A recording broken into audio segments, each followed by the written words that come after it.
I still remember the sound of laughter echoing across the conference room, the moment my life split into before and after. I never planned to tell this story. For a long time, it felt like something I needed to survive rather than explain. But some stories aren't just about pain or revenge. They're about patience, timing, and the quiet power of refusing to stay small. My name is Daniel Wright. 6 months before I bought my boss's company, he humiliated me in front of everyone I worked with. That day started like any other Monday at Hawthorne Solutions, a mid-sized tech consulting firm in downtown Chicago. Glass walls, polished floors, motivational quotes framed like commandments. I had been there for 4 years, climbing slowly, carefully. I wasn't loud or flashy, but I was reliable. The kind of employee managers loved when things worked and ignored when they did. My boss, Richard Hale, was the opposite. Tall, confident, always dressed like success, had personally tailored his suits. He spoke in certainties, never doubts. To him, leadership meant dominance, and respect was something extracted, not earned. That morning, we were presenting a proposal to a potential international client. I had spent 3 weeks refining the analytics model, late nights, missed dinners, coffee replacing sleep. The numbers were solid, better than solid. They were the strongest projections the firm had produced that quarter. Richard insisted I present. Halfway through my explanation, he interrupted. "Daniel," he said, smiling in a way that made my stomach tighten, "are you sure you understand these figures?" I paused. "Yes, they're based on." He laughed, not a chuckle, a full, dismissive laugh. "Because it looks like you've confused optimism with fantasy," he said, turning to the room. "This is what happens when someone works hard but doesn't think strategically."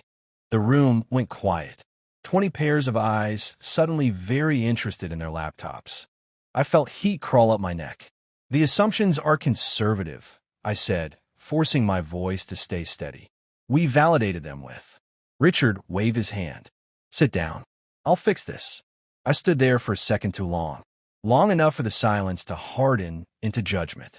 "Daniel," he said sharply, "sit." I did.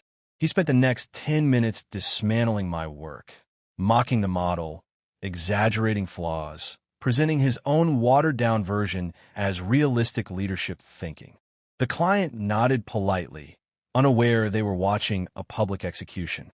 When a meeting ended, Richard clapped his hands. "Good learning experience," he said. "Failure is a great teacher." That was the moment something inside me went quiet. Not angry, not emotional, just resolved. That afternoon, an email went out assigning me to support tasks. My growth path stalled instantly. No apology, no feedback session, just a silent demotion disguised as development. Colleagues avoided eye contact. A few sent sympathetic messages. One whispered, "He does that sometimes. Don't take it personally." But it was personal, not because of the humiliation, but because Richard was wrong. The model was right, and I knew something else he didn't. Hawthorne Solutions was in trouble. The company looked healthy on the surface, but beneath the polished quarterly reports were cracks. Shrinking margins, over-leveraged contracts, dependence on 2 major clients.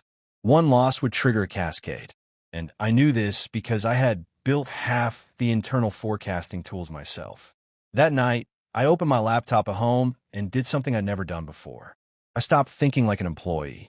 I started thinking like an owner. I reviewed every contract I had access to. I tracked vendor payments, debt structures, expansion plans. Richard was pushing growth at the expense of stability, chasing prestige deals to feed his ego. The board trusted him because profits still looked acceptable, but acceptable wasn't sustainable. At the same time, something unexpected happened. A former client, Elena Moore, reached out. She had left Hawthorne a year earlier to start her own firm. "I heard what happened," she said over coffee. "Richard hasn't changed. I'm fine, Elid." She studied me. "You're not. But you're also not stuck." She offered me freelance consulting work, off the books, evenings and weekends, high-level strategy modeling, equity-based compensation. I accepted. Over the next 2 months, I worked 2 lives. By day, I supported projects beneath my skill level, nodding politely in meetings. By night, I helped Elena and 2 other startups optimize growth strategies, quietly building a reputation. I didn't post about it. I didn't brag. I learned. I learned how capital moved, how investors thought, how control rarely belonged to the loudest person in the room. Money, I discovered, was patient. By the third month, one of the startups I advised landed a major acquisition offer. My equity converted into a payout larger than my annual salary. I paid off my debts. Then I reinvested. By the fourth month, I formed a small private investment group with Elena and two silent partners. Nothing flashy, just smart, targeted investments in undervalued companies with strong fundamentals. One name kept appearing on our watch list: Auchan Solutions. By the fifth month, Hawthorne lost one of its two major clients. The board panicked. Richard didn't. He spun it as strategic realignment. But the numbers didn't lie. Cash flow tightened. Vendor payments slowed. Rumors circulated. That was when my investment group made its first move. Quietly, through intermediaries, we began acquiring minority shares from nervous stakeholders, former employees, small investors, people who wanted out before things got worse. No one noticed, especially not Richard. Then came the sixth month. The board announced they were exploring external partnerships. Code for, we need help. That was when Elena and I submitted a proposal. A buyout. Not hostile. Strategic. Clean. Richard laughed when he saw the initial interest. Who the hell is Right Capital? He asked in a meeting I wasn't invited to. By the time he found out, it was too late. The board accepted the offer. And on a quiet Thursday morning, I walked into Hawthorne Solutions. Not as an employee, but as the majority owner. Richard was waiting in the conference room. The same one where he'd humiliated me. His smile faltered when he saw me. "Daniel," he said, "what's this?" I extended my hand. Change in leadership. He didn't shake it. The silence felt familiar. But this time, it worked for me. I didn't gloat. I didn't lecture. I simply told him the truth. His contract allowed for removal. The board had already voted. He was finished.